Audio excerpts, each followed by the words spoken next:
بسم اللہ الرحمن الرحیم۔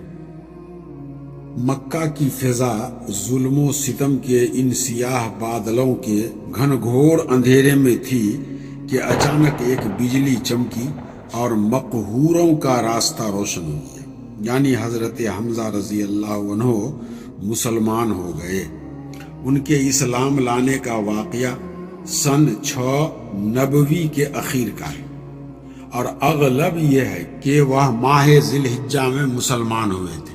ان کے اسلام لانے کا سبب یہ ہے کہ ایک روز ابو جہل کوہ صفا کے نزدیک رسول اللہ صلی اللہ علیہ وسلم کے پاس سے گزرا تو آپ صلی اللہ علیہ وسلم کو ایذا پہنچائی، سخت سست کہا۔ رسول اللہ صلی اللہ علیہ وسلم خاموش رہے اور کچھ بھی نہ کہا، لیکن اس کے بعد آپ صلی اللہ علیہ وسلم کے سر پر ایک پتھر دے مارا، جس سے ایسی چوٹ آئی کہ خون بہہ نکلا۔ پھر وہ خانہ کعبہ کے پاس قریش کی مجلس میں جا بیٹھا۔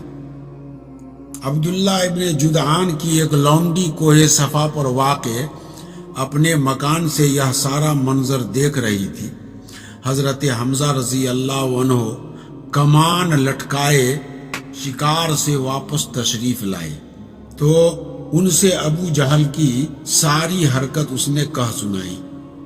حضرت حمزہ رضی اللہ عنہ غصے سے بھڑک اٹھے۔ یہ قریش کے سب سے طاقتور اور مضبوط جوان تھے۔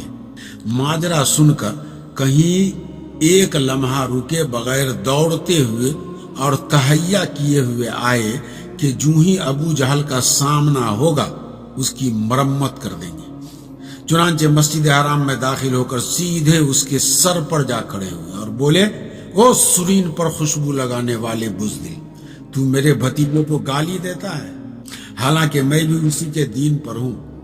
اس کے بعد کمان سے اس زور کی مار ماری کہ اس کے سر پر بدترین قسم کا زخم آ گیا۔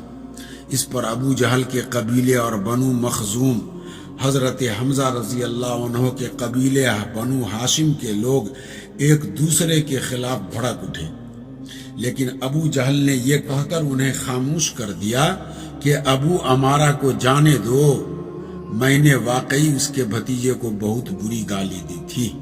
ابتداءً حضرت حمزہ رضی اللہ عنہ کا اسلام محض اس حمیت کے طور پر تھا کہ ان کے عزیز کی توہین کیوں کی گئی، لیکن پھر اللہ نے ان کا سینہ کھول دیا اور انہوں نے اسلام کا کڑا مضبوطی سے تھام لیا، اور مسلمانوں نے ان کی وجہ سے بڑی عزت و قوت حاصل کی۔